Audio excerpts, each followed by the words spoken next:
health. Okay, let us begin. Good evening, everyone. मैं आप सभी का एक बार फिर स्वागत करती हूँ वेबिनार लेक्चर सीरीज में on mental health, a self help, seek help and extend help approach के थर्ड सेशन में, जिसे हमने वेबिनार 3 का नाम दिया है। मैं बहुत खुश हूँ कि इस सेशन के speaker doctor Sandeep Kumar sir हैं। वे बीएचयू में मेरे टीचर भी रहे हैं और इस तरह से वो मेरे लिए परम आदरणीय है। इस वेबिनार में अपना समय तथा योगदान देने के लिए मैं आपका दिल से धन्यवाद करती हूँ। संदीप सर ने साइकोलॉजी में पीएचडी की उपाधि बीएचयू वाराणसी से प्राप्त की है। उनका specialisation industrial and organisational psychology में है और पठन पाठन तथा रिसर्च में उनको 15 साल का एक्सपीरियंस प्राप्त है। वर्तमान में Sandeep sir department of psychology BHU में एसोसिएट प्रोफेसर के पद पे कार्यरत हैं। वे society of industrial and organisational psychology के फाउंडर सेक्रेटरी भी हैं। इसके साथ वे विभिन्न एसोसिएशंस जैसे American psychological association, American psychological society, international association of applied psychology, Asian association of social psychology, national academy of psychology, Indian academy of applied psychology and Indian academy of health psychology के भी active member हैं। वे research work, conferences और सिंपोजिया के संबंध में विभिन्न देशों में कई बार गए हुए हैं। उन्होंने लगभग 35 रिसर्च पेपर्स लिखे हैं तथा यूजीसी और आईसीएसआर द्वारा स्पॉन्सर्ड 5 प्रोजेक्ट्स पर भी काम किए हुए हैं। हम सभी बहुत लकी हैं कि संदीप सर ने हमारे वेबिनार के सेशन लेने के अनुरोध को स्वीकार किया और हम सभी को उनके विचार सुनने का मौका मिला। धन्यवाद सर। अब मैं रस्तोगी सर से, हमारे कन्वीनर सर जो है, उन्हें रिक्वेस्ट करती हूँ कि वे संदीप सर के स्वागत में 2 शब्द कहें। Rastogi sir, hello, is he there or not? Let me just check.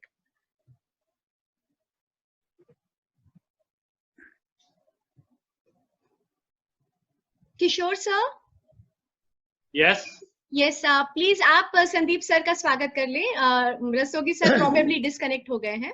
आज हम लोगों के लिए ये बहुत ही खुशी का दिन है कि हमारे बीच doctor Sandeep Kumar, associate professor department of psychology BHU आए हुए हैं और इनका जो टॉपिक है वो मेंटल हेल्थ के ऊपर है और हमें पूरा विश्वास है कि आज के इनके व्याख्यान से हम सभी मनोविज्ञान के शिक्षकों एवं छात्रों का मार्गदर्शन होगा, एक नई ऊर्जा मिलेगी, एक नई सोच मिलेगी। Thank you. Over to you Sandeep sir. आप स्क्रीन शेयर अगर करना चाहते हैं तो। ठीक है। सबसे पहले तो आप सभी को बहुत बहुत धन्यवाद कि हमें ये मौका दिया और कि अपने कुछ जो भी अनुभव हैं आपसे बांट सकें। एक छोटा सा मैंने प्रेजेंटेशन बनाया है, तो आपको मैं शेयर कर दूंगा स्क्रीन।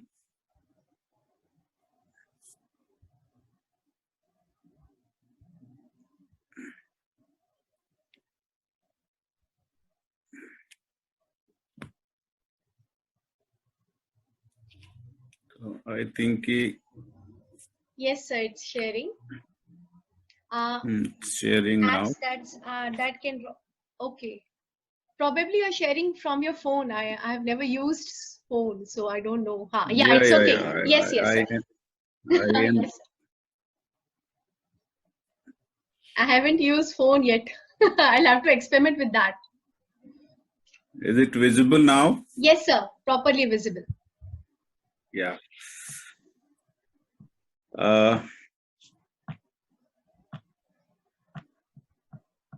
Just a minute.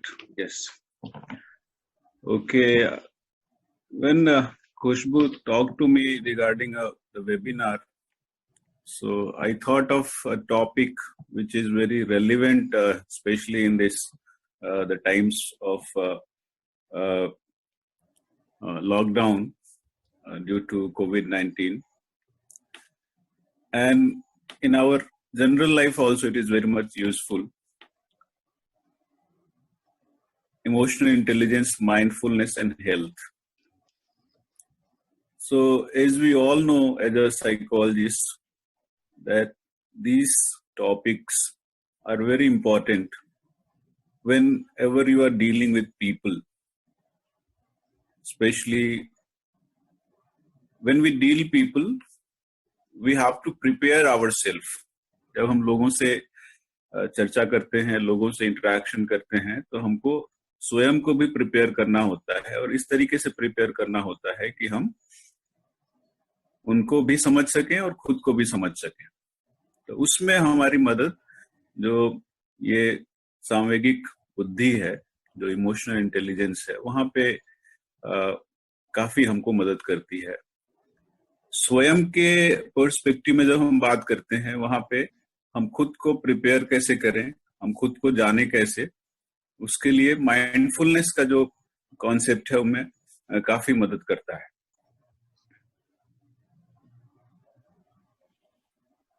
तो आइए शुरू करते हैं पहले ही टॉपिक से, इमोशनल इंटेलिजेंस से। जैसा कि आप सभी जानते ही हैं कि इमोशनल इंटेलिजेंस या EI एक ऐसी हमारी क्षमता है जो हमको अपने मनोभावों को समझने में मदद करती है और उनका प्रबंधन करने में भी मदद करती है। और इसके साथ साथ जो हमारे जितने भी लोग हैं, परिवार के सदस्य हैं या जहाँ पे हम कार्य करते हैं, वहाँ पे जो हमारे सीनियर हैं, जो हमारे कलीग हैं या जो हमारे विद्यार्थी हैं, उनके साथ हम अंतरक्रिया करते हैं। और उस अंतरक्रिया में बहुत आवश्यक है कि हम अपनी सामवेगिक बुद्धि का इस्तेमाल करें ताकि हम अपने मनोभावों को समझ पाएं और साथ ही साथ जो हमारे निकट जितने भी लोग हैं उनके मनोभावों को भी समझ पाएं। तो इसलिए ये जरूरी है कि हम ऐसी स्वयं को इस तरीके से तैयार करें कि हमारी जो सामवेगिक बुद्धि है वो बेहतर हो। जैसे कि हम स्वयं कैसा महसूस करते हैं और दूसरे लोग किस प्रकार से महसूस करते हैं, और जिस तरह का हम व्यवहार करते हैं उसका प्रभाव दूसरों पर कैसा पड़ेगा, या दूसरे के जो व्यवहार है वो हमारे ऊपर किस प्रकार से अपना प्रभाव डालेंगे। तो ये जानना बहुत महत्वपूर्ण है और इसके लिए हमें सामवेगिक बुद्धि की आवश्यकता पड़ती है। और इसके पहले भी एक कॉन्सेप्ट, जैसे हम लोग की जो हमारी सामान्य बुद्धि है, इंटेलिजेंस का कॉन्सेप्ट हुआ करता था, जिसमें हम अपना जो भी वातावरण है उसके प्रति अपने समायोजन की क्षमता को रखते हैं। लेकिन कहीं ना कहीं जरूरत आई कि जो हमारी इंटेलिजेंस है या समायोजन की जो क्षमता है या अनुकूलन की जो क्षमता है, उसमें एक और एडिशन करने की जरूरत है, वो है इमोशनल इंटेलिजेंस का। और स्पेशली जब एडमिनिस्ट्रेशन में होते हैं आप, तो वहां पे इमोशनल इंटेलिजेंस काफी बड़ा रोल प्ले करती है। उदाहरण के लिए हम बात करते हैं कि कोई भी एक व्यक्ति आपके पास आता है और अपनी समस्या लेके आता है, तो वो बहुत अराउज स्टेट में होता है, बहुत ऐसी अवस्था में नहीं होता है कि वो समझ पाए। तो जैसे ही वो आपके पास आए तो आपने उसको बैठने की जगह दी, जो भी आप उसको ऑफर कर सकते हैं आपने उसको ऑफर किया, पानी चाहे जो भी है, उसके बाद आप उसको इस आपके इतने ही व्यवहार से वो सहज हो जाता है, अपनी बातें वो करने के लिए तैयार हो जाता है। अब उसके बाद जो भी समस्या है आप उसको समझ के उसका अब यही यहाँ पे दूसरा तरीका ये हो सकता है कि चलो बाद में आना, ठीक है मेरे पास टाइम नहीं है। तो ये सारी चीजें होती है वो निगेटिवली अफेक्ट करती हैं। तो यहाँ पे इमोशनल इंटेलिजेंस खास करके एडमिनिस्ट्रेशन में जब आप हैं तो एक बड़ा रोल प्ले करता है। इमोशनल इंटेलिजेंस का जो कॉन्सेप्ट है, जो डैनियल गोलमैन की एक किताब आई थी, उससे काफी पॉपुलराइज हुआ और उसमें ये 5 एलिमेंट्स के बारे में डैनियल गोलमैन ने बताया कि एक कि सेल्फ अवेयरनेस, स्वयं को जानने की जो प्रक्रिया है, हम स्वयं को समझ पाएं, अपने मनोभावों को समझ पाएं। और दूसरी जो प्रक्रिया है सेल्फ रेगुलेशन। सेल्फ रेगुलेशन मतलब हम अपने मनोभावों को कैसे नियंत्रित कर सकें, जैसे किस परिस्थिति में हमको किस तरह का संवेग प्रदर्शित करना है, कब हमें खुशी का इजहार करना है, कब हमें दुख का इजहार करना है, कब हमें क्रोध का इजहार करना है। कई बार ये अलग अलग परिस्थितियां आती हैं, तो हमको अलग अलग समय पे अलग अलग तरह के मनोभाव भी प्रकट करने होते हैं। दूसरी परिस्थिति ये होती है कि जब कभी हम लो महसूस करते हैं, तो उस समय स्वयं को हम मोटिवेट कैसे करें, ठीक है, वो कौन कौन सी गतिविधियां करें जिससे हम भी अभिप्रेरित हों और हमारे आसपास के जो लोग हैं वो भी अभिप्रेरित हों। और तीसरी जो चौथी जो बड़ी इंपॉर्टेंट एलिमेंट है इसकी, वो है एम्पैथी की। इसमें यदि हिंदी में हम इसकी बात करें कि जैसे सिंपैथी कहा जाता है सहानुभूति, एम्पैथी है तदानुभूति। जैसा सामने वाला व्यक्ति अनुभव कर रहा है, हम उसकी जगह स्वयं को भी रख के हम वैसा ही महसूस कर पाए। ये जो क्षमता व्यक्ति की होती है वो एम्पैथी। ये क्षमता ऐसी है कि आप सामने वाले व्यक्ति की समस्याओं को आसानी से समझ सकते हैं। तो एम्पैथी की क्षमता भी विकसित करना बहुत इंपॉर्टेंट है। और सोशल स्किल्स, जैसे बहुत सारे स्किल्स आते हैं सोशल स्किल्स में, आपकी इवन जो कम्युनिकेशन स्किल है, एक दूसरे से वार्तालाप करने की जो आपकी क्षमता होती है वो सोशल स्किल होती है। दूसरे को समझने की क्षमता होती है, वो स्किल होती है। क्या कहें क्या न कहें, किस परिस्थिति में किस प्रकार का व्यवहार करें, ये सारी जो कौशल हम विकसित करते हैं। और जाहिर है कि हम पढ़ के ये कौशल नहीं विकसित कर सकते हैं। कौशल विकसित करने के लिए जो भी, चाहे कम्युनिकेशन ही आप पढ़ लेंगे कि कम्युनिकेशन ऐसे होता है तो नहीं हो सकता, आपको कम्युनिकेट करना पड़ेगा। इसी तरीके से सोशल स्किल भी अपने आप को सोशल सिचुएशंस में आप रखेंगे, उसके बाद आप सोशल स्किल डेवलप कर पाएंगे। जैसे वार्तालाप की जो क्षमता है या लीडरशिप की जो स्किल है, दूसरों को कैसे मोटिवेट करें, जैसे कि वो आपकी बात माने, तो ये सारे स्किल्स भी व्यक्ति में होनी चाहिए। और इसके लिए जरूरी है कि आप उसको प्रैक्टिस करें। तो इमोशनल इंटेलिजेंस कहीं ना कहीं आपको प्रैक्टिस करने की भी जरूरत पड़ती है। अब आइए बात करते हैं कि जो इमोशनल इंटेलिजेंस है वो हमारे हेल्थ को किस प्रकार से प्रभावित करती है। तो बहुत सारे अध्ययन हुए हैं जिसमें बताया गया है कि जैसे 2-3 रिसर्च टॉपिक्स मैंने देखे जब लेक्चर की बात हुई। उसमें पहला एक पेपर हमने देखा जो कि एजिंग और हेल्थ नामक एक जर्नल है, उसमें पब्लिश हुआ 2018 में। क्लेयर विल्सन और डोनाल्ड हैकलोस्पिन ने पब्लिश किया। और उन्होंने बात की कि जो हमारी ट्रेट इमोशनल इंटेलिजेंस है वो किस प्रकार से रेजिलियंस, मेंटल हेल्थ और सैवरिंग की जो एबिलिटी है, तो इसमें ये देखा गया कि जो सैवरिंग की जो क्षमता है, जो क्या है savouring, process of attending to a positive experience. ठीक है, हम एक पॉजिटिव एक्सपीरियंस को हम किस प्रकार से लेते हैं। अब ये कैसे हमारी इमोशनल इंटेलिजेंस, रेजिलियंस और मेंटल हेल्थ में, अब जब आप इमोशनली इंटेलिजेंट होंगे, जब आप के अंदर किसी भी निगेटिव परिस्थिति से बाहर आने की क्षमता होगी, तो अब क्या करेंगे, उस परिस्थिति का सामना अच्छे से कर सकते हैं। अब किसी भी परिस्थिति का सामना अच्छे से कर लेंगे तो क्या होगा कि आपके अंदर जो एक फ्रस्ट्रेशन की जो अवस्था आती है, जो सामना नहीं करने के बाद जो आती है, वो नहीं आएगी। तो इसी के लिए इन लोगों ने एक रिसर्च किया और इसमें पाया कि जो इमोशनल इंटेलिजेंस है हमको इस योग्य बनाती है कि हम चीजों को पॉजिटिवली ले पाए, क्योंकि समझ हमारे अंदर रहेगी और चीजों को पॉजिटिवली लेंगे तो जाहिर है कि हमारा जो व्यवहार होगा वो एक रेजिलियंस का व्यवहार होगा और हमारा जो मानसिक स्वास्थ्य होगा वो बेहतर होगा, क्योंकि हम अपनी जो भी समस्या है उसका सामना बेहतर तरीके से कर पा रहे हैं। दूसरा जो एक रिसर्च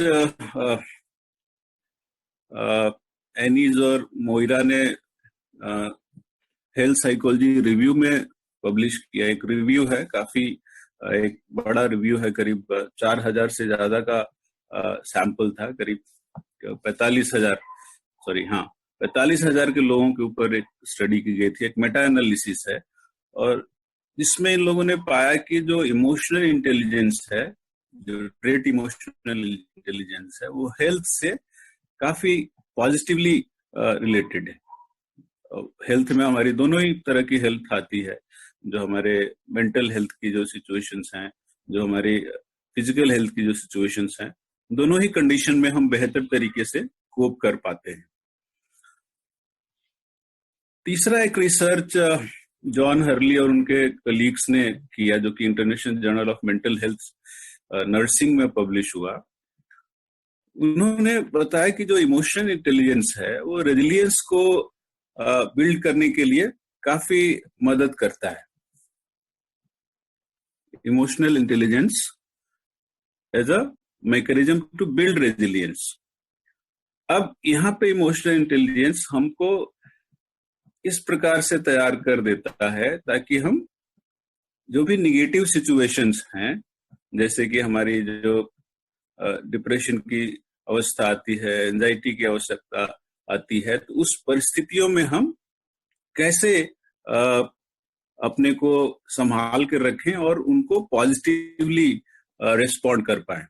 तो वहां पे चूंकि इमोशनल इंटेलिजेंस आप स्वयं को बेहतर समझ पाते हैं, परिस्थितियों को बेहतर समझने की आपके अंदर क्षमता होती है, तो वो अल्टीमेटली आपको मदद करती है आपके जो मानसिक स्वास्थ्य है उसको बेहतर बनाए रखने के लिए।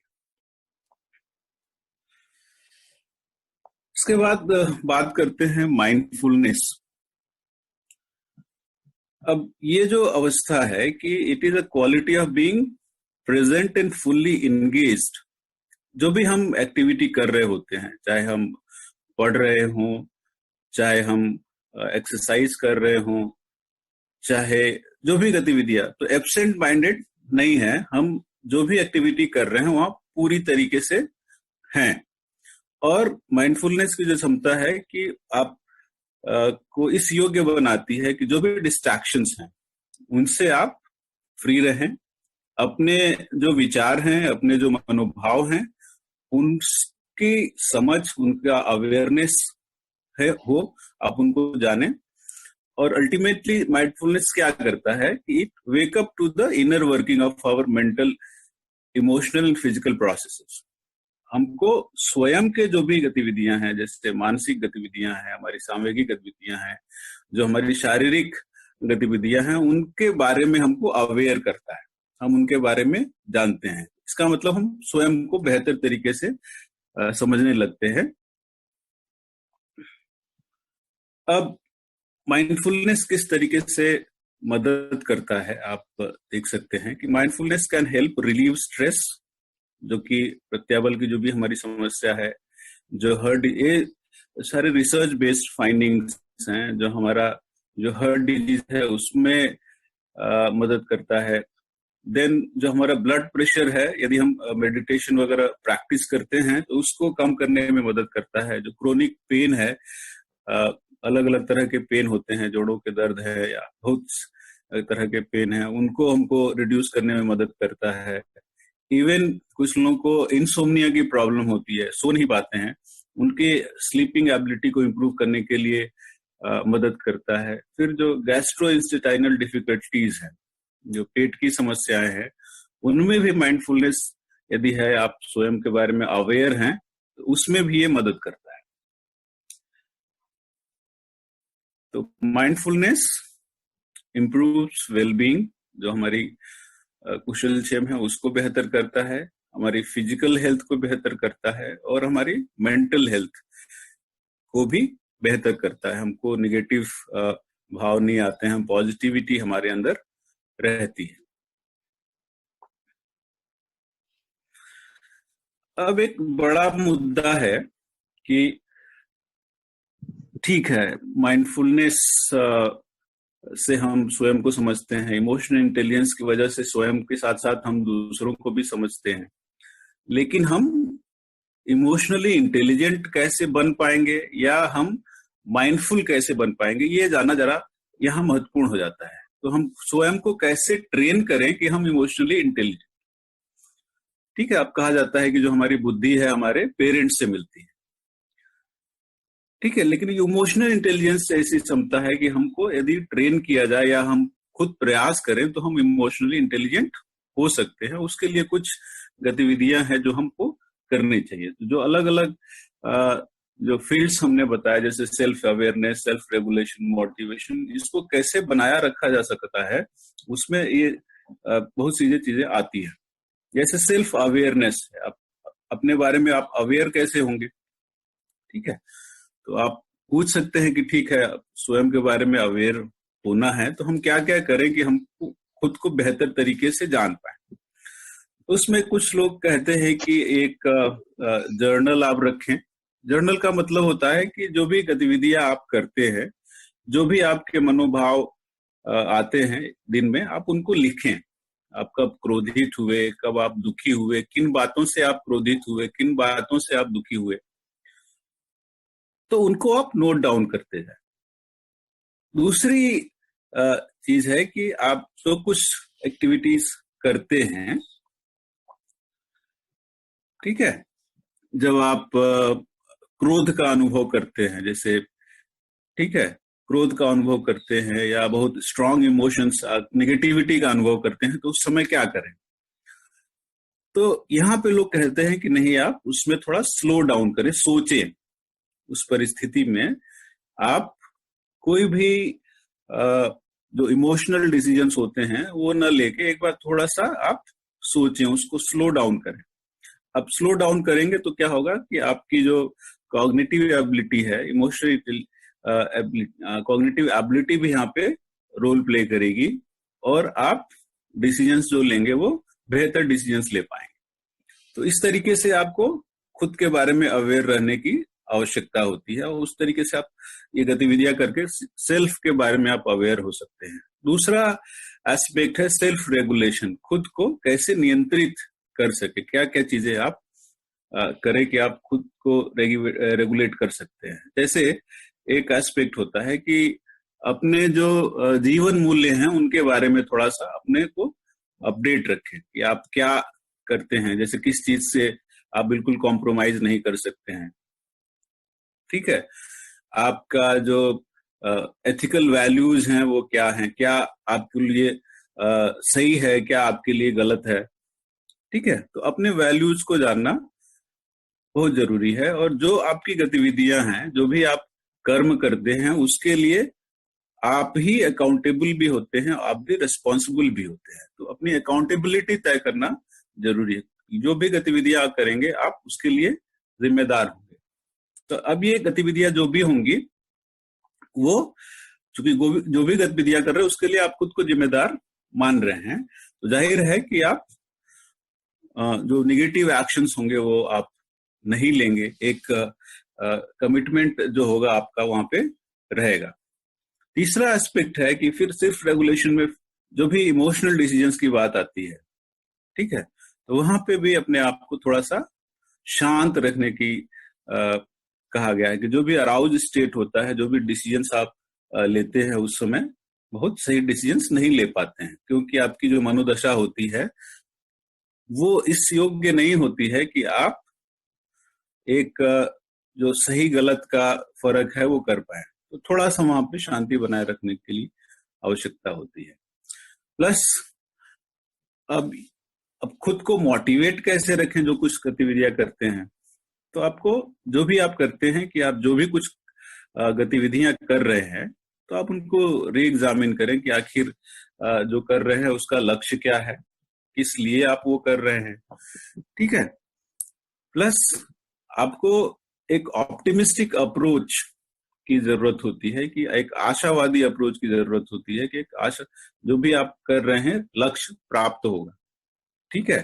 तो आपको होपफुल रहना है कि जो भी आपकी गतिविधियां होंगी आपके लक्ष्य को प्राप्त करने में मदद करेंगे। तो एक ऑप्टिमिस्टिक पर्सपेक्टिव लेके आदमी चलता है।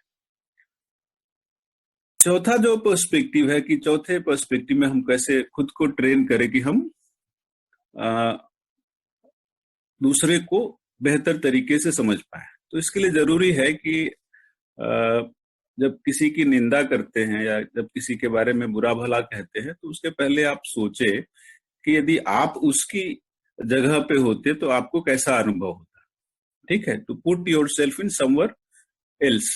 जैसे कि एक चौपाई भी है तुलसीदास की कि जाके पैर न फटी बेवाई, सो क्या जाने पीर पर आई। ठीक है, तो ये चीजें हैं कि जब आपको कोई कष्ट नहीं है तो आप दूसरों के कष्ट के बारे में कैसे समझ सकते हैं।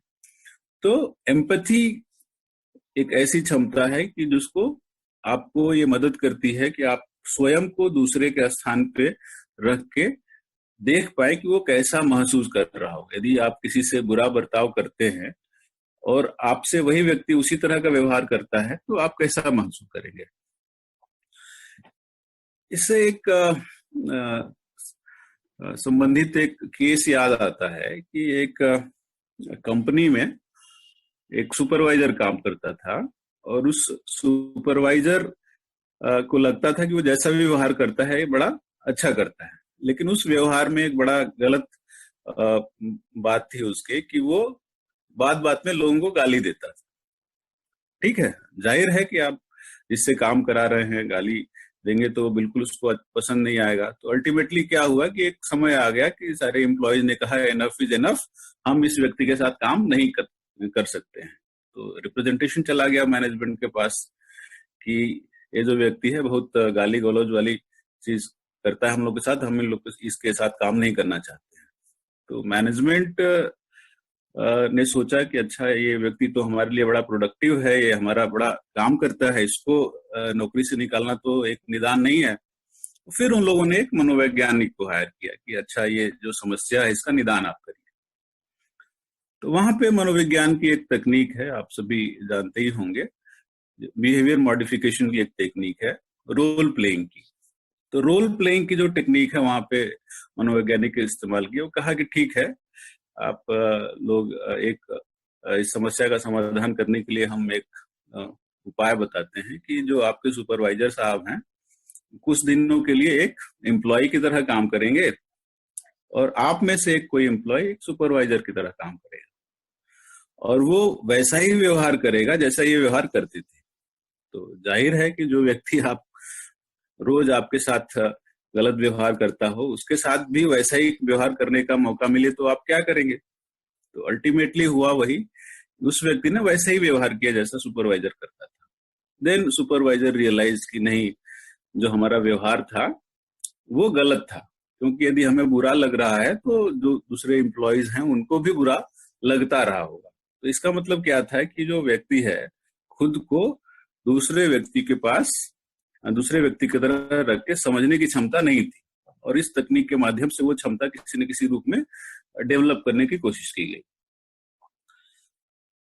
और अंतिम जो एक्टिविटी है सोशल स्किल्स की, जो भी हमारी क्षमता होती है कि जैसे कॉन्फ्लिक्ट है, दूसरे से आपके किसी तरह के डिफरेंस ऑफ ओपिनियन है तो उसका रिजोल्यूशन कैसे करें, आप दूसरों को बेहतर तरीके से अपनी बातें समझा नहीं पाते हैं तो उसको एक्सप्लेन कैसे करें। तो उसके लिए दो तरह की जैसे कम्युनिकेशन स्किल है कि आप दूसरों को अपनी बातें बता भी पाएं और आप ये भी एक्सपेक्ट करें कि वो बातें आप जो बता रहे हैं वो उसी रूप में समझें जिस रूप में आप समझ रहे हैं। तो इसमें आप वर्बल नॉन वर्बल जो भी स्किल्स हैं आप इस्तेमाल करते हैं, टोन स्पीच जो भी है वो इस्तेमाल करते हैं, तो इससे आप दूसरों को बेहतर तरीके से अपनी बातें एक्सप्लेन कर देते हैं। दूसरी चीज कि हमेशा दूसरों को की बुराई करना या डांटना फटकारना ही इम्पोर्टेंट नहीं होता है। जब भी सामने वाला व्यक्ति कुछ अच्छा करता है तो उसकी प्रशंसा करना भी एक इम्पोर्टेंट एस्पेक्ट है। ठीक है, तो वो भी अपने गुणों में लाने की जरूरत होती है। तो ये सारी चीजें प्रैक्टिस से आती हैं, जब आप इसको प्रैक्टिस करते हैं तो आपके अंदर विकसित होती है। तीसरा एस्पेक्ट है कि हम स्वयं को माइंडफुल कैसे रखें। ठीक है, तो इसमें एक बड़ी मैं जब पढ़ रहा था तो एक बड़ा अच्छा एक्सरसाइज मिला माइंडफुलनेस के लिए। अक्सर लोग प्रैक्टिस करते हैं, इसको कहा जाता है कि रेजिन एक्सरसाइज। आप सभी देखे होंगे कि आपके घर में मुनक्का होता है, ठीक है। तो जब माइंडफुलनेस की ट्रेनिंग दी जाती है तो रेजिन एक्सरसाइज के लिए कहा जाता है, ठीक है। आपके आसपास भी कोई चीज होगी, आप उसको मान सकते हैं। अब माइंडफुलनेस यदि प्रैक्टिस करना है तो आपको जो भी चीजें आपके आसपास हैं आप उसको समझे। जैसे ये मुनक्के की ही बात कही कि इसमें अब चित्र में आपको दिख रहा है, तो इसका रंग कैसा है, इसकी सुगंध कैसी है, इसका टेक्सचर कैसा है, खाने के बाद कैसा लगता है, तो ये सारी चीजें क्या है इसके बारे में आपको पूरी तरीके से बताती है। अब क्या है कि आप एक ऑब्जेक्ट के ऊपर कंसंट्रेट कर रहे हैं, उसको ऑब्जर्व कर रहे हैं, ठीक है, उसको आप टेस्ट कर रहे हैं, जो भी आपके सेंसेस हैं उसके साथ इन्वॉल्व है, आपकी आईज इन्वॉल्व है, ठीक है, आपका जो टंग है वो इन्वॉल्व है। अब यहाँ पे एक अटेंशन फोकस किया एक पर्टिकुलर ऑब्जेक्ट। कुछ लोग क्या करते हैं कि जब खाना खाना होता है तो क्या करते हैं, वो टीवी देखने लगते हैं। जाहिर है कि उनका ध्यान टीवी वाले सीरियल पर रहेगा, उसमें जो भी चल रहे होंगे। अब यहाँ पे क्या है कि आप अटेंशन आपका खाने के ऊपर नहीं रहता है, आप अपने खाने को पूरी तरीके से फील नहीं कर पा रहे हैं, ठीक है। तो ये एक्टिविटी, इसीलिए मैं लोगों को कहता हूं कि जो गतिविधि आप कर रहे हैं उस समय वही गतिविधि करें। 2-3 गतिविधियां एक साथ करने पे फिर प्रॉब्लम होती है। तो एक एक्सरसाइज है कि जो आपके आसपास की चीजें हैं उनके ऊपर आप फोकस करें। वो चीजें कैसी दिखती हैं, उनको टच करने पर कैसा लगता है, वो उनका स्मेल कैसा है, जिनको जो खाने वाली कोई चीज है तो वो कैसा टेस्ट देती है। दूसरा एस्पेक्ट जो माइंडफुलनेस का है वो है आपका बॉडी स्कैन का, ठीक है। एक बहुत पॉपुलर एक्सरसाइज है जिसमें आप कुछ इसमें आप किसी भी स्थान पर, जैसे कुर्सी पर आप बैठे हैं तो कुर्सी पे आप बैठ सकते हैं, ठीक है। और बैठने के बाद हर एक अंग को स्टार्टिंग फ्रॉम योर टोज, जो पैर की उंगलियां है वहां से शुरू करके एक एक अंग को महसूस करने की बात होती है। तो फिर पैरों को आप महसूस करें, फिर घुटनों को महसूस करें, इसी तरीके से अंत तक नेक को महसूस करें, फिर अपने फेस को महसूस करें, अपने ब्रेन को महसूस करें। इस तरीके से बॉडी स्कैन की बात आती है। आपको कहाँ पे कुछ कष्ट है वो सारी चीजें आपको पता लगे। तो इस तरीके का स्कैन भी लोग करते हैं। और जाहिर है कि जब आप कोई रिलैक्सेशन एक्सरसाइज करते हैं, योगिक एक्सरसाइजेस करते हैं, तो ये सारी उसमें ये सारी चीजें आती हैं। मेडिटेशन में भी वो सारी चीजें आती हैं कि अपने सारे जब ब्रीदिंग एक्सरसाइज करते हैं तो उसमें भी ये सारी चीजें आती हैं। तो बॉडी स्कैन की बात हुई कि जब भी कोई एक्टिविटी करें तो जब आप थोड़ा ध्यान करें तो हर एक पार्ट को आपको ध्यान देने की जरूरत होती है। दूसरा है माइंडफुल ऑब्जर्वेशन, ठीक है। आप जो चीजों को देखते हैं किस रूप में उसको देखें या कैसे देखें। अब इसमें है कि ठीक है, आप किसी भी ऑब्जेक्ट को, ठीक है, वो कोई बर्ड भी हो सकता है या कोई एक फ्रूट भी हो सकता है या कोई एक फ्लावर हो सकता है। जब आप माइंडफुली उस चीज को ऑब्जर्व करेंगे, उस चीज को देखेंगे, या आप बाहर आप घूम रहे हैं, किसी बगीचे में घूम रहे हैं, तो वो कैसा महसूस होता है, ठीक है, जैसे पत्ते हिल रहे हैं, उसकी आवाज कैसी होती है, वो सारी चीजें। सॉरी टू इंटरप्ट अभी ये मुझे अनाउंसमेंट करना था। ये सेशन के खत्म होने के बाद तुरंत आप मतलब 10-15 सेकंड के बाद जब इसी लिंक पे क्लिक करेंगे तो फिर से ये सेशन कंटिन्यू हो जाएगा, क्योंकि बहुत सारे क्वेश्चंस भी है और अभी लेक्चर और लंबा चलेगा। तो प्लीज अपना फिर से लॉग इन कर लीजिएगा, ठीक है। चलिए मैं फिर म्यूट खत्म होगा तो हम से कर लेंगे, ठीक है। ठीक है। तो माइंडफुल ऑब्जर्वेशन की हम लोग बात कर रहे थे। उसके बाद फिर आता है कि माइंडफुल लिसनिंग, ठीक है। जब आप सोच रहे होते हैं तो बहुत सारे मनोभाव आपके मन में आते हैं, किसी भी चीज को आप सुन रहे होते हैं तो अलग तरह के आपके अब इस स्थिति में लिसनिंग का जो टास्क है, कोई भी एक एक्टिविटी, किसी भी एक आवाज पे आप फोकस कर सकते हैं। ठीक है, वो क्वेश्चंस कुछ भी हो सकते हैं, आप किसी भी आवाज पे फोकस करें और जैसा भी वो हो तो करें। तो ओके, हम लोग माइंडफुल लिसनिंग की बात कर रहे थे। ठीक है, so what you heard, what you have seen, ये सारी चीजें आते हैं। these are all positive exercises. then एक नेक्स्ट आता है कि माइंडफुल ब्रीदिंग। ठीक है, जब भी आप ब्रीदिंग करते हैं, वो आपकी जो ब्रीदिंग है वो माइंडफुल कैसे हो, उसमें जरूरी है कि आप अपने सेंसेस पे ध्यान दें। जो भी सेंसेस आपके हैं उन सेंसेस के लिए जरूरी है। तो ब्रीदिंग में जब भी आप मेडिटेशन वगैरह के को प्रैक्टिस करेंगे तो मेडिटेशन में चाहे वो आपका रविशंकर जी का जो ध्यान लगाने वाला प्रक्रिया है, चाहे बाबा रामदेव जी का भी है, या अलग अलग, तो उस कंडीशन में मेडिटेशन वगैरह जब करते हैं तो ब्रीदिंग पे जरा फोकस रहता है कि ब्रीद इन ब्रीद आउट। अब उसमें बीच बीच में कई बार स्टेटमेंट देते हैं कि आपके जो भी भाव हैं आपके, ठीक है, जिस भी आप महसूस करें कि आपकी जो सांस है आपके अंदर कैसे जा रही है, जो भी ब्रीथ कर रहे हैं वो आपके बॉडी के हर पार्ट में वो एयर कैसे जा रही है, तो उसको महसूस करने के लिए करते हैं। तो वो ब्रीदिंग एक्सरसाइजेस आएंगी। फिर एक लास्ट में है 5 सेंसेस एक्सरसाइज। ठीक है, हर एक टेक्निक में आता है कि जो 5 सेंसेस हमारे हैं, उन सेंसेस को किस तरीके से हम फील करें, किस तरीके से हम करें। तो ये एक्सरसाइजेस कहीं ना कहीं, जैसे हम इसमें क्या कर सकते हैं कि you can look around and bring to your attention, कोई भी 5 चीज आप देखें। ठीक है, आप अपने आसपास कोई भी 5, अब उसमें आप कैसे कि आप, ठीक है, उनको देख के आप कैसा फील कर रहे हैं, जस्ट ट्राई टू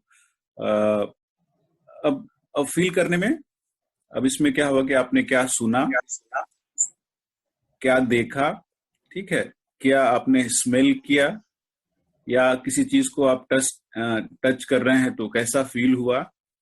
ठीक है,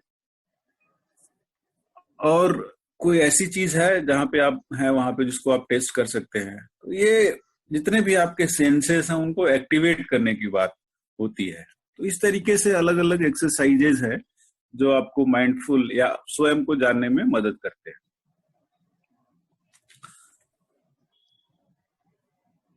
अब एक कंप्लीट पिक्चर यदि हम देखें, mind body awareness, self regulation या फिटनेस, तो उसमें आप देखेंगे कि जो योगिक प्रैक्टिसेस हैं, जिसमें पोस्चर्स है, ब्रीदिंग है, रिलैक्सेशन है, मेडिटेशन है, वो सारी चीजें क्या करती है। ठीक है, तो पहली चीज जो हमारा माइंड बॉडी है वो एक दूसरे से कैसे जुड़े हैं। जैसे माइंडफुलनेस को, जो योगिक प्रैक्टिसेस हमको, चाहे जो अलग अलग पोस्चर्स हों, चाहे वो ब्रीदिंग एक्सरसाइजेज हों, चाहे वो रिलैक्सेशन वाली जो एक्सरसाइजेज हों, चाहे मेडिटेशन वाली एक्सरसाइजेज हों, वो क्या करती हैं, वो आपको माइंड बॉडी अवेयरनेस को इम्प्रूव करती है। सो माइंडफुलनेस है जो आपकी अटेंटिव होने की जो एबिलिटी है, कंसंट्रेट करने की एबिलिटी जो है, ठीक है, अपने जो भी कॉग्निटिव एस्पेक्ट्स हैं उसको, या सोशल अवेयरनेस, उसको बेहतर करती है। दूसरी चीज, सेल्फ रेगुलेशन में भी मदद करती है। जो भी योगिक प्रैक्टिसेस हैं आपके इमोशन रेगुलेशन में मदद करती हैं, आपका जो स्ट्रेस रेगुलेशन है उसमें मदद करती हैं, आपकी किसी भी निगेटिव परिस्थिति से बाहर आने की जो क्षमता है उसमें मदद करती है।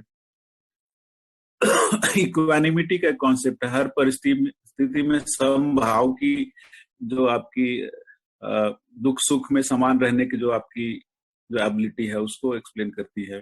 फिर जो साइकोलॉजिकल जो सेल्फ एफिकेसी है, आपकी स्वयं के बारे में पॉजिटिव जो मनोभाव है उसको बेहतर करने में मदद करती हैं।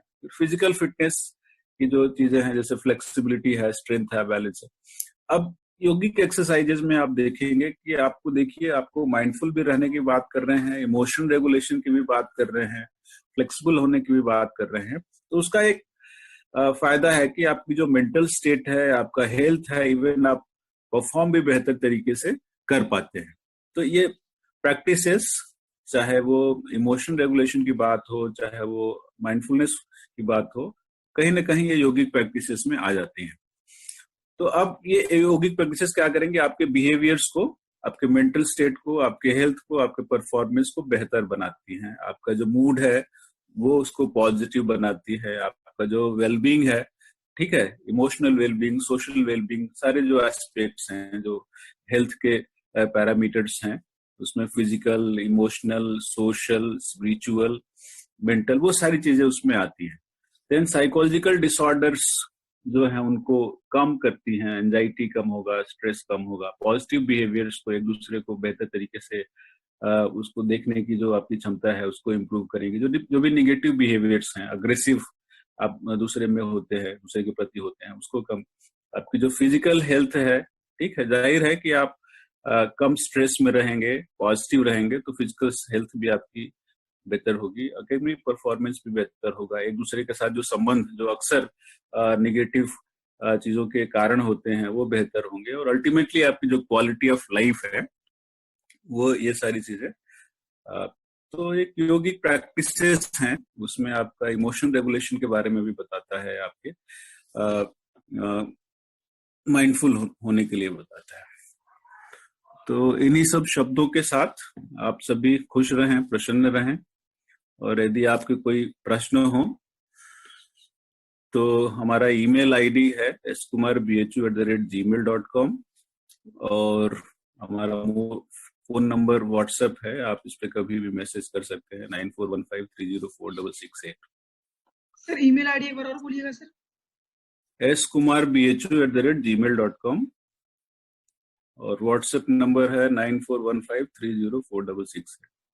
तो कभी भी आप हमको इसमें मैसेज कर सकते हैं, गिविंग योर।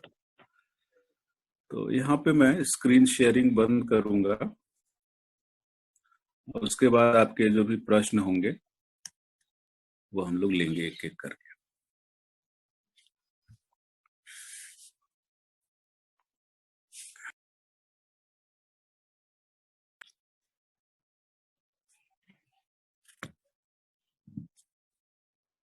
हम उनकी आवाज नहीं आ रही।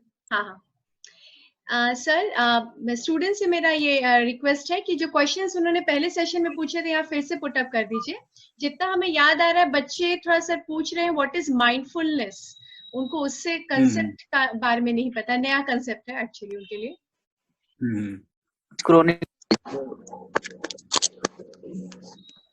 माइंडफुलनेस बेसिकली एक आप लोग को थोड़ा सा नहीं पता है, लेकिन ये लोग जानती हैं, खुशबू वगैरह। एक्चुअली माइंडफुलनेस भी एक हमारी एबिलिटी है, माइंडफुलनेस एक हमारी क्षमता है, जिसमें हम स्वयं को प्रेजेंट में कैसे रखते हैं, स्वयं को अपने आसपास की जो चीजें हैं उसमें हम कैसे रख पाते हैं। जैसे कई बार हम लोग ऐसी एक्टिविटीज करते हैं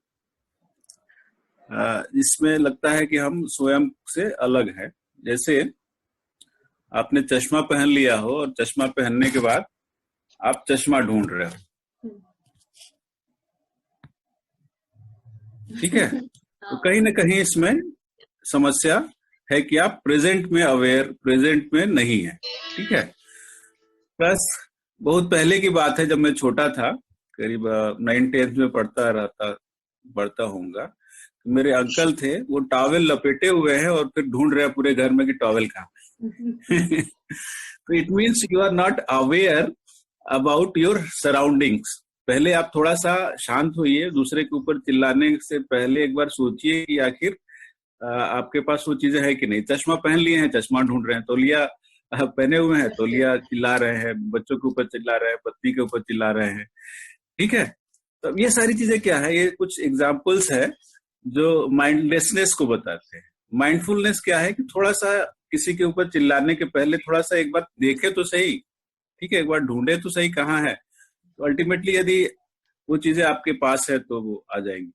तो माइंडफुलनेस एक ऐसी एबिलिटी है जिसमें आप सेल्फ के बारे में अवेयर रहते हैं, आपकी जो सराउंडिंग्स हैं उस सराउंडिंग्स के बारे में अवेयर रहते हैं। तो भी एक्सरसाइजेस बताई गई कि जैसे कोई भी चीज है तो उसको आप देखते हैं, जैसे क्लास में ही आप हैं, क्लास में अक्सर क्या होता है कि आप क्लास में लगता है कि आप क्लास से बाहर चले गए, फिजिकली प्रेजेंट है लेकिन आप मेंटली कहीं बाहर चले, इसका मतलब क्या है कि आप कंसंट्रेट नहीं कर पा रहे हैं, ठीक है, माइंडफुल नहीं है।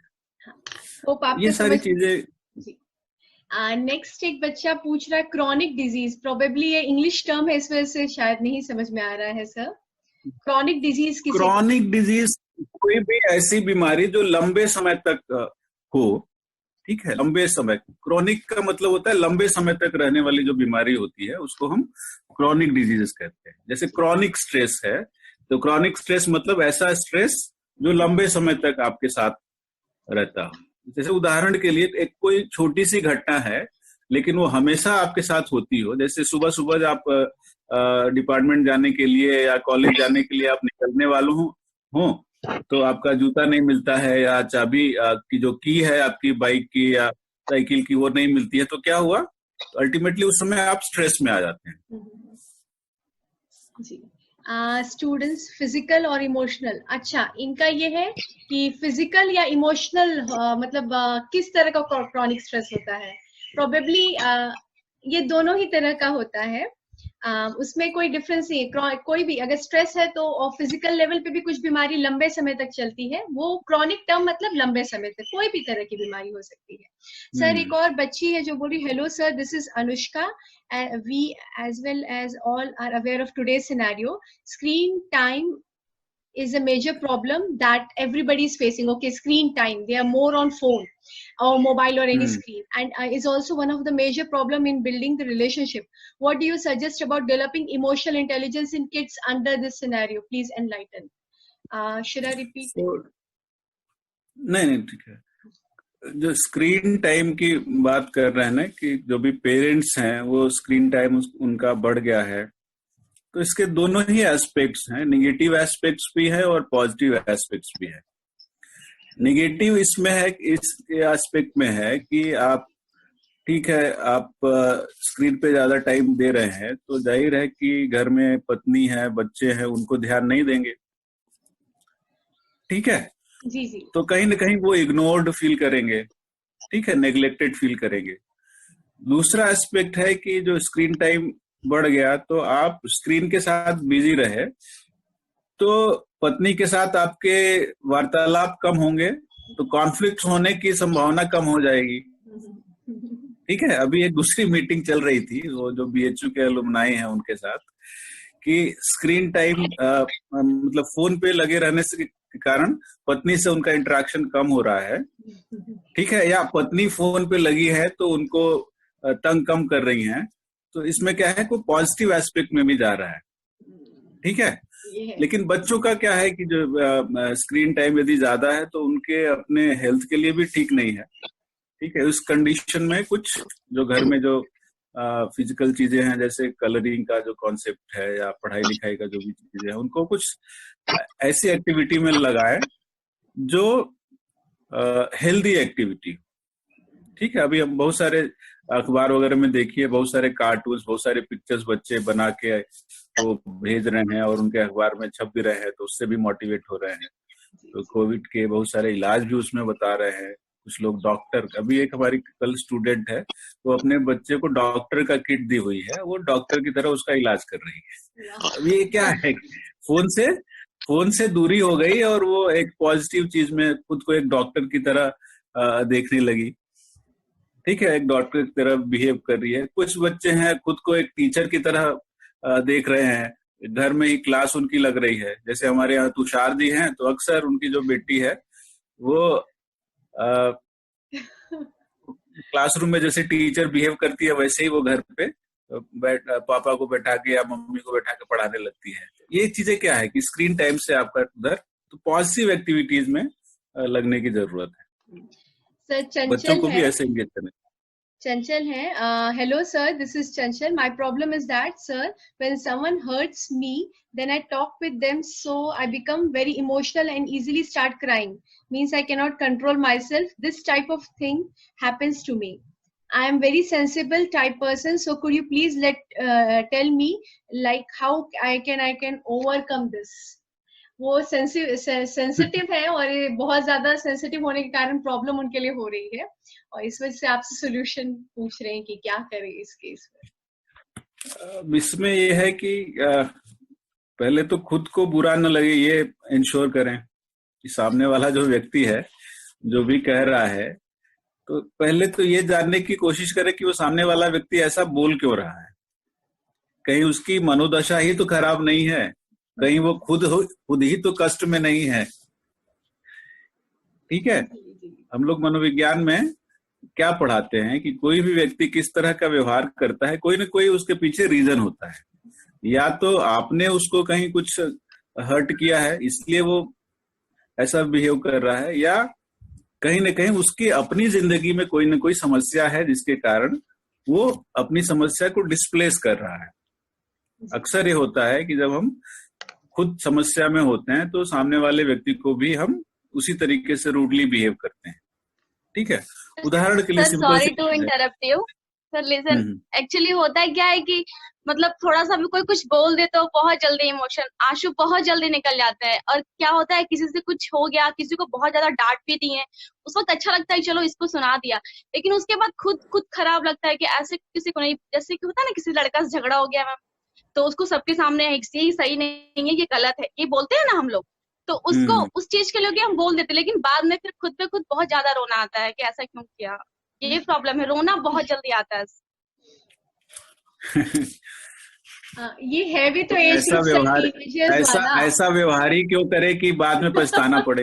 सर टीनेजर्स है ना ये सब, तो प्रॉब्लम्स तो है, उनको इमोशनल हैंडलिंग का बहुत ज्यादा इश्यू हो जाता है। नहीं सर, मतलब गलत कुछ देख नहीं पाते हैं। अंकिता, चंचल, ये क्वेश्चंस आप टेक्स्ट कर सकते हैं सर को। ये सेशन को मुझे कहीं ना कहीं विराम देना होगा और इसके लिए हम संदीप सर का बहुत धन्यवाद करते हैं और धन्यवाद ज्ञापन के लिए हम अपने कन्वीनर शशि रंजन रस्तोगी सर से अनुरोध करते हैं कि संदीप सर का वो धन्यवाद ज्ञापन करें। या 1 मिनट सर जी। आवाज नहीं आ रही है सर आपकी। अनम्यूट करना होगा उनको। नहीं, वो अनम्यूट किए, शायद वो ऑडियो के साथ ज्वाइन नहीं हुए हैं ना। चलिए हम किशोर सर, हमारे HOD सर से ही अनुरोध करते हैं कि वो धन्यवाद ज्ञापन करें। किशोर सर। Yes, thanks. सबसे पहले आज के मुख्य वक्ता डॉक्टर संदीप कुमार को मैं अपनी ओर से, अपने विभाग की ओर से, अपने महाविद्यालय की ओर से और मनोविज्ञान के तमाम पार्टिसिपेंट की ओर से बहुत सारा धन्यवाद देता हूं कि आज कोविड-19 जैसे वार्निंग इश्यू पर आपने इमोशनल इंटेलिजेंस एंड हेल्थ जैसे इम्पोर्टेंट टॉपिक पर बहुत ही सरलता पूर्वक एवं सहजता पूर्वक एक्सप्लेन किया। हमें पूरा उम्मीद है कि जितने हमारे पार्टिसिपेंट हैं लगभग सभी लोग आपके इन शब्दों को अच्छे समझे होंगे और यहाँ पे कुछ क्वेश्चन की बात आई, आपने उसको भी बहुत अच्छे तरह से एक्सप्लेन किया। इसके बाद मैं अपने महाविद्यालय के प्रधानाचार्य डॉक्टर DP सिन्हा को भी बहुत सारा धन्यवाद देता हूं, उनके कुशल नेतृत्व में और ये सब कार्यक्रम हो रहा है। और मैं खुशबू को क्या धन्यवाद दूं, खुशबू तो सारा कुछ बहुत ही सुगमता पूर्वक संचालित कर रही है। और मैं अपने बच्चों को धन्यवाद देता हूं कि जिन्होंने बहुत ही शांति तरीके से इसको सुना, देखा और भविष्य में मैं डॉक्टर संदीप के लिए यह बड़े होने के नाते आशीर्वाद देता हूँ कि वो बुलंदियों पे जाए। Thank you. Thank you, sir. Thank you sir. ये सेशन को टर्मिनेट करने से पहले I would like to share and make announcement about the next presentation which is going to be held. I am sharing my screen.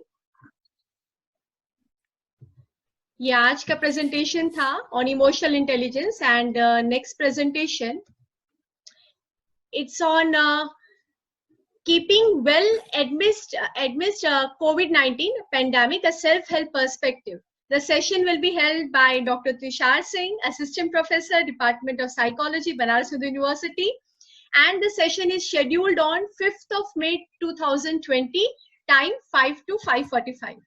So with this, I would like to thank Sandeep sir once again and all my students and all the faculty members. Thank you, sir. And with this, we are ending this session.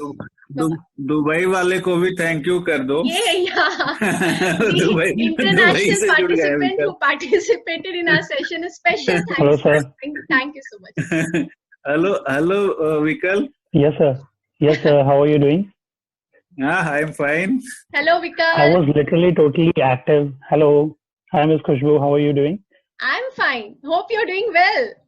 Yes. Yeah, I'm doing well. I'm at home working from home. Okay. So after long, I'm connected with Sandeep sir, and I was requesting him to today after seeing, because we have group for PMIR, so I was requesting him to conduct some session and all, and he told me about webinars, so I thought to join. I was not that attentive in the class. I'm sure that Sandeep sir is aware. So it was literally like, it is not like the class is over, we are mature, so 6-7 years of experience in UAE. Even after that, in today's session also, I'm learning so many things. I'm seeing people raising questions, that basic questions which we learn from experience and all, and education is very important. Yes. So thank you so much, sir. It was literally like something I learned, like about empathy and all, because learning is never ending. So these two topics, like mindfulness and emotional intelligence, it is very well relevant topic. It helps in the whole life. Even you are in personal life or professional life, it helps a lot. Thank you.